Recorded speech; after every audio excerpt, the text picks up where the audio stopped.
প্রথম প্রশ্ন, স্ত্রীর কোন কোন ভুলে স্বামী তাড়াতাড়ি মারা যায়? দ্বিতীয় প্রশ্ন, হুজুর অনলাইনের সব ইনকাম কি হারাম? কোন ধরনের ইনকাম হালাল হবে? তৃতীয় প্রশ্ন, মৃত্যুর আগে মানুষ কোন স্বপ্নগুলো দেখে, কতদিন আগে দেখে? চতুর্থ প্রশ্ন, চোখ বন্ধ করে নামাজ পড়া যাবে কিনা, পড়লে নামাজ সহি হবে কিনা? পঞ্চম প্রশ্ন, মোষ কামানো বা চাষা জায়েজ কিনা? আসসালামু আলাইকুম ওয়া রাহমাতুল্লাহি ওয়া বারাকাতুহু। আলহামদুলিল্লাহি ওয়াহদা ওয়াসসালাতু ওয়াসসালামু আলা মান লা নাবিয়্যা বা'দা। প্রিয় দর্শক, অত্যন্ত গুরুত্বপূর্ণ অনেক প্রশ্ন আমরা আপনাদের কাছ থেকে পেয়েছি আজকের এই ভিডিওতে। তন্মধ্য থেকে উল্লেখিত নির্বাচিত গুরুত্বপূর্ণ 5টি প্রশ্নের জবাব নিয়ে বিস্তারিত আলোচনা করবে ইনশাআল্লাহ। সুতরাং মনোযোগ সহ ভিডিওটি শেষ পর্যন্ত দেখবেন। আর আপনার কোনো প্রশ্ন থাকলে অবশ্যই কমেন্টে লিখে যাবেন, আমরা পরবর্তী ভিডিওতে জবাব দেওয়ার চেষ্টা করব ইনশাআল্লাহ। তো আমরা সরাসরি প্রশ্নের জবাবে চলে যাই। একটি প্রশ্ন ছিল, শেখ চোখ বন্ধ করে নামাজ পড়া যাবে কিনা, পড়লে নামাজ সহি হবে কিনা? দেখুন, চোখ বন্ধ করে নামাজ পড়ার বিভিন্ন দিক আছে। প্রথমত, চোখ বন্ধ করে কেউ যদি অভ্যাসগত কারণে নামাজ পড়ে, যে সে সাধারণত নামাজের মধ্যে চোখ বন্ধ করে রাখে অথবা কোনো প্রয়োজন ছাড়াই কিছু সময় চোখ বন্ধ করে রাখলো, এই বিষয়টি মাকরুহ। কেননা নামাজের মধ্যে আপনি যেই অবস্থায় থাকুন না কেন, সেই অবস্থায় আপনার দৃষ্টি বা চোখের দৃষ্টি কোনো না কোনো দিকে রাখা সুন্নাত, সুন্নাহ সম্মত পদ্ধতি। অর্থাৎ আপনি যদি দাঁড়িয়ে থাকেন তাহলে আপনার দৃষ্টি থাকবে সিজদার জায়গার দিকে, আপনি যদি বসা অবস্থায় থাকেন দৃষ্টি থাকবে কোলের দিকে, আপনি যদি সিজদা অবস্থায় থাকেন দৃষ্টি থাকবে নাকের দিকে, আপনি যদি রুকু অবস্থায় থাকেন দৃষ্টি থাকবে পায়ের দিকে। তো বোঝা গেল এই সমস্ত দিকে দৃষ্টি রাখা সুন্নাত। তো আপনি যদি চোখ বন্ধ করে রাখেন তাহলে তো এই সুন্নাতটা আদায় হলো না। কথা, প্রয়োজন ছাড়া আপনি চোখ বন্ধ করে রাখবেন না, এটি মাকরুহ। হ্যাঁ, যদি বিশেষ প্রয়োজন হয়, যেমন আপনি এমন পরিবেশে নামাজ পড়ছেন যেখানে আশেপাশে কোনো কাজ হচ্ছে, তো আপনি যদি চোখ খোলা রাখেন তাহলে আপনার দৃষ্টি সেদিকে চলে যেতে পারে এবং আপনার মনোযোগ নষ্ট হতে পারে। তো আপনি চোখ সে সময় বন্ধ করে রাখতে পারবেন, জায়েজ আছে।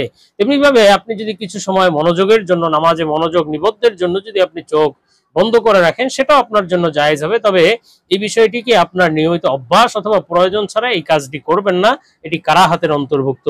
তো আমরা পরবর্তী প্রশ্নের জবাবে চলে যাই। প্রশ্ন ছিল, মোচ বা গোফ ছাসা বা কামানো জায়েজ কিনা? দেখুন, মোচ কামানোর ব্যাপারে ইখতিলাফ আছে। অনেকেই এটাকে মাকরুহ বলেছেন, নিষেধ বলেছেন, বা এটাকে অপছন্দ করেছেন, আবার অনেকে এটাকে জায়েজ বলেছেন। তবে এই অপছন্দনীয় অথবা এই ইখতিলাফ থেকে বাঁচার জন্য আসলে উত্তম হলো মোচ না কামানো। বরং আপনি ছোট ছোট করে কাটতে পারেন, কেচি দিয়ে কাটবেন, কিন্তু সেটা ছোট ছোট করে কাটা আপনার জন্য জায়েজ হবে। আমরা পরবর্তী প্রশ্নের জবাবে চলে যাই। প্রশ্ন ছিল, হুজুর অনলাইনের সব ইনকাম কি হারাম? কোন ধরনের ইনকাম হালাল হবে? দেখুন, অনলাইনের ইনকাম বলতেই যে সব হারাম হবে বিষয়টি এমন নয়। ইন্টারনেট থেকে অথবা ইন্টারনেট ব্যবহার করে কোনো ইনকাম করলে সেটা হারামই যে হতে হবে বিষয়টি এমন নয়। যদি আপনি হালাল উপায়ে কোনো উপার্জন করেন অনলাইনে, তাহলে সেটা আপনার জন্য জায়েজ হবে। কিন্তু আবার হারাম উপায়ে যদি আপনি আয় ইনকাম করেন অনলাইনে, তাহলে সেটা আপনার জন্য হারাম হবে। যেমন অনেকে গেমস খেলে ইনকাম করে, বিভিন্ন প্রতারণার মাধ্যমে ইনকাম করে, বিভিন্ন আপনার খারাপ কাজের মাধ্যমে, বিভিন্ন নর্তকী, গান বাদ্য, এই সমস্ত বিভিন্ন কিছু দেখিয়ে তারপরে আয় ইনকাম করে থাকে। এই সমস্ত বিষয়গুলো তো জায়েজ নেই। তবে হ্যাঁ, আপনি যদি হালাল কোনো পন্থায় ইনকাম করেন, যেমন কিছু পন্থা আছে যেগুলো সম্পূর্ণরূপে হালাল, যেমন আপনি যদি নিজের কোনো হালাল পণ্য বিক্রয় করেন অনলাইনে, তাহলে সেই ইনকাম আপনার জন্য সম্পূর্ণরূপে হালাল এবং জায়েজ, এতে কোনো সমস্যা নেই। তেমনিভাবে আপনি যদি অন্যের কোনো পণ্য বিক্রয় করে দেন, যেমন বড় বড় কোম্পানির পণ্য বিক্রয়ের যে পদ্ধতিগুলো আছে অনলাইনে, সেটার মাধ্যমে আপনি বিক্রয় করে যদি হালাল পণ্য বিক্রয় করে যদি ইনকাম করেন, সেটাও আপনার জন্য জায়েজ আছে। তেমনিভাবে যদি আপনি অনলাইনে অন্য কোনো বা কারো পণ্য অথবা কোনো কোম্পানি অথবা কোনো প্রতিষ্ঠান, এগুলো যদি প্রচার করে দেন বিভিন্ন বিজ্ঞাপনের মাধ্যমে, তাহলে সেটাও আপনার জন্য সেই ইনকামও জায়েজ, যদি সেটা হালাল হয় এবং আপনার বিজ্ঞাপনটা যদি হালাল পদ্ধতিতে হয় এবং কোনো হারাম কিছু না থাকে। আবার তেমনি ভাবে অনলাইনের যে ইনকাম আছে, যেমন অনলাইনে আপনার অনেকে ফ্রিল্যান্সিং করে, তো সেই ফ্রিল্যান্সিং এর টাকা, সেই কাজগুলো যদি তাদের হালাল কাজ হয়, জায়েজ কাজ হয়, তাহলে এর ইনকামও হালাল হবে। কিন্তু হারাম কাজ করে আবার সেই ইনকাম তো হালাল হবে না, হারামই হবে। তেমনি ভাবে যেই সমস্ত অ্যাড রেভিনিউ আছে, যেমন মনিটাইজেশনের মাধ্যমে যে ইনকামগুলো হয় ফেসবুকে, ইউটিউবে, এর দুইটা দিক আছে, একটি হলো হালাল আর একটি হলো হারাম। যেমন হালাল দিক হলো এমন কিছু বিজ্ঞাপন প্রচার করা যেগুলো হালাল বিজ্ঞাপন, হালাল জিনিসের বিজ্ঞাপন, যেমন কোনো কোম্পানির বিভিন্ন জায়েজ বিজ্ঞাপন যেগুলো আছে, বিভিন্ন হালাল পণ্যের যদি বিজ্ঞাপন হয়, তাহলে সেটার মাধ্যমে যে ইনকামটা আসে, যে রেভিনিউটা আসে সেটা আপনার জন্য বৈধ হবে। তবে যদি সেই অ্যাড অথবা সেই বিজ্ঞাপনটা যদি আবার হারাম কোনো পদ্ধতিতে দেখায়, তাহলে সেই ইনকামটা আবার প্রশ্নবিদ্ধ হয়ে যাবে। সুতরাং এই বিষয়গুলো বুঝে শুনে আপনার সামনে আগাতে হবে। যেখানে কোনো প্রশ্ন থাকবে অথবা যে সমস্ত জায়গা নিশ্চিত হালাল নয়, সেই সমস্ত জায়গা থেকে বেঁচে থাকাই উচিত। আর যেটা নিশ্চিত হালাল আপনি জানেন, তাহলে সেটা আপনি সেই ইনকাম করতে পারেন, এতে কোনো সমস্যা নেই। তো আমরা পরবর্তী প্রশ্নের জবাবে চলে যাই। প্রশ্ন ছিল, মৃত্যুর আগে মানুষ কোন কোন স্বপ্ন দেখে, কতদিন আগে দেখে? দেখুন, স্বপ্ন আল্লাহ তাআলা বান্দাদের জন্য বড় এক রহমত স্বরূপ রেখেছেন। আল্লাহ তাআলা স্বপ্নের মাধ্যমে বান্দাকে ভালোবেসে মহব্বত করে বিভিন্ন সময় বিভিন্ন বার্তা দিয়ে থাকেন, কখনো সুসংবাদের বার্তা, আবার কখনো সতর্ক বার্তা। আল্লাহ তাআলা যেই স্বপ্নগুলো দেখান সেগুলো কিন্তু অবশ্যই সহি এবং সত্য স্বপ্ন, এবং আল্লাহ তাআলা এই স্বপ্নগুলো বান্দাকে বান্দার ভালোর জন্যই দেখিয়ে থাকেন। তো আজকে প্রশ্নের ভিত্তিতে এমনই কিছু স্বপ্ন সম্পর্কে আলোচনা করব যেগুলো মৃত্যুর আগে মানুষ দেখে, অর্থাৎ সেই স্বপ্নগুলো মৃত্যুর আগে দেখানো হয়। এ সম্পর্কে আলোচনা করব নির্ভরযোগ্য স্বপ্নের ব্যাখ্যার কিতাব আল্লামা ইমাম মুহাম্মদ ইবনে সিরিন রাহমাতুল্লাহ আলাইহির তাবিরুর রুইয়া কিতাব থেকে। আর তিনি প্রশ্ন করেছেন যে কতদিন আগে থেকে দেখে।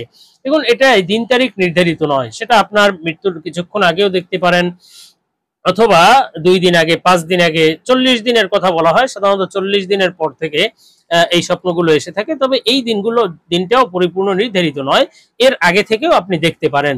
তো হযরত মুহাম্মদ ইবনে সিরিন রাহমাতুল্লাহ আলাইহি এই মৃত্যুর স্বপ্ন সম্পর্কে বলেছেন, স্বপ্নে যদি কোনো ব্যক্তি ঢেকুর দিতে দেখে, যে তার ঢেকুর এসেছে এবং ঢেকুরের সাথে পেটের খাবার দাবার বের হয়ে গিয়েছে, এমন স্বপ্ন দেখলে তাহলে বুঝতে হবে এটি আপনার জন্য মৃত্যু নিকটবর্তী হওয়ার আলামত, মৃত্যুর সতর্কবার্তা। মৃত্যু কাছে এসেছে। মৃত্যুর পূর্বে এই স্বপ্নটি মানুষ বারবার দেখতে পারে।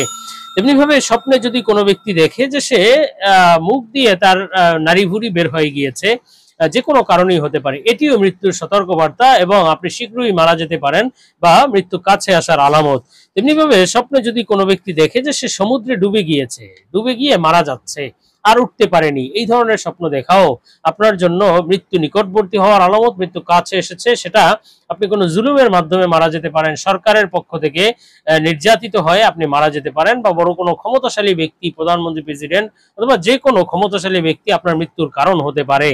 তো যাই হোক, আমরা পরবর্তী প্রশ্নের জবাবে চলে যাই। প্রশ্ন ছিল, স্ত্রীর কোন কোন ভুলে স্বামী তাড়াতাড়ি মারা যায়?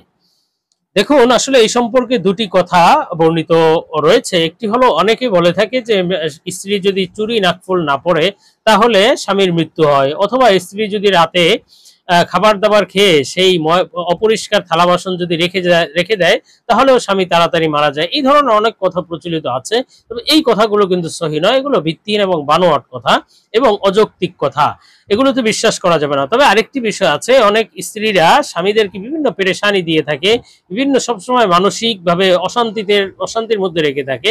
এটাও একটি স্বাস্থ্য নষ্ট হওয়া এবং আয়ু কমে যাওয়ার কারণ। আসলে আয়ু তো মানুষের নির্ধারিত, যে আসলে মানুষ কে কতদিন জীবিত থাকবে, বেঁচে থাকবে, কখনকার মৃত্যু হবে, এটা তো তাকদীরে নির্ধারিত। তবে সেই নির্ধারিত মৃত্যুর কারণ এই স্ত্রী হতে পারে, যেই স্ত্রী সবসময় স্বামীকে বিভিন্ন ধরনের পেরেশানির মধ্যে রাখে, মানসিকভাবে টর্চারের উপরে রাখে, বিভিন্ন ধরনের স্বামীকে কষ্ট দিয়ে থাকে। এটা একজন স্বামীর জন্য স্বাস্থ্য নষ্ট, জীবন যৌবন নষ্ট, আয়ু কমে যাওয়ার কারণ হতে পারে।